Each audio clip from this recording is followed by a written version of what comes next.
Kapan kita boleh kritik orang? Kalau tahu dia salah, dia salah, kita yang benar. Kalau kita nggak ngerti salah benarnya, nggak usah protes. Jadi janganlah protes kepada segala keputusan Allah karena kita nggak tahu rahasia Allah Subhanahu wa taala. Ibarat misalnya ada pilot mau naik pesawat, terus ente diizinkan masuk ke ruang pilot. Ente masuk, ente lihat. Pak pilot sebentar saya lihat dulu. Ini tombolnya keliru Pak pilot. Kenapa ada gini-gininya?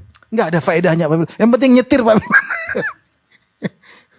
Pak pilot nanya, kau ngerti nggak ini apa namanya? Kau ada ilmu tentang perpilotan nggak? Nggak, saya biasa naik motor ya.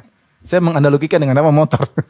Ya nggak nyambung. Kau nggak bisa nyalahkan pilot kalau kau nggak tahu apa ilmu tentang bagaimana nyetir pesawat. Yang kau tuh cuma nyetir apa motor. Ya bukan bidangmu. Ya. Kalau gitu Pak pilot jelaskan dong sama saya. Waduh, gimana jelaskan? Kok nggak nyambung? Kau harus sekolah dulu supaya dia ngerti. Kalau saya jelaskan sekarang kau tidak apa? Tidak paham. Benar, karena otakmu nggak sampai.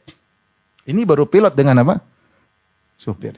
Atau supir bajai dengan apa? Pilot. Atau orang ketika ayahnya mau dioperasi, dia masuk ke ruang operasi. Terus dia marah-marah sama, bukan begini cara operasinya. Harusnya begini. Kau ngerti nggak Pak? Nggak ngerti, tapi bukan begini. Biasanya kalau saya potong kambing nggak begini. Ini bukan kambing, ini manusia. Maksud saya nggak nyambung. Dan banyak hal kita nggak ngerti, mau dijelaskan berulang-ulang kita nggak paham. Karena otak kita tidak siap untuk menerima ilmu tersebut.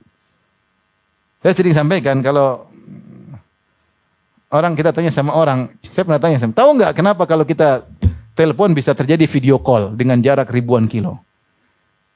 Istri kita di Madinah, kita di Madinah, istri kita di Indonesia, kita video call bisa nyambung. Gimana caranya? Nggak semua orang bisa jelaskan. Dengan gelombang lah, apalah jadi video call. Saya aja nggak bisa jelasin. Antum bisa jelaskan kenapa bisa jadi video call? Saya pernah nanya, akhirnya ada yang tahu. Saya tahu Ustaz gimana. Kalau ada kuotanya bisa Ustaz. Kalau nggak ada kuota nggak bisa video call. Top. Dia menjawab sesuai dengan apa nalar dia. Kalau ada kuota bisa video call. Kalau nggak ada kuota nggak ada video call. Seperti lelucon ada yang bilang, orang sudah bangga-banggaan pergi ke bulan, Jepang, kita pergi ke matahari. Jangan ke matahari, nanti kau terbakar. Kata dia jangan siang hari, perginya malam hari. Nalar nggak nyambung. Kata dia jangan siang hari, malam hari, biar nggak terbakar. Jadi maksud saya orang nggak bisa kita paksa, mau suruh menjelaskan tentang alat peralatan dalam pesawat gimana mau paham. Nah itu ke antara kita manusia dengan manusia, otak kita nggak sampai. Gimana kemudian kita mau protes terhadap keputusan Allah? Gimana kita protes terhadap keputusan Allah? Nggak bisa, karena Allah jelaskan pun kita nggak paham.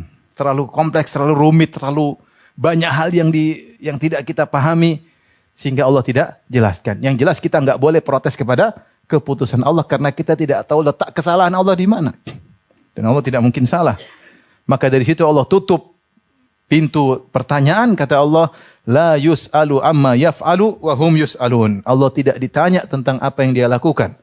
Justru kalian yang tukang tanya-tanya, kalian yang bakalan ditanya. Yang dihisap kalian, kenapa kalian bermaksiat? Kenapa kalian berbuat zalim? Kalian akan dihisap. Bukan kalian menghisap Allah Subhanahu wa taala. Allah tahu apa yang dia lakukan karena dia Al-Hakim.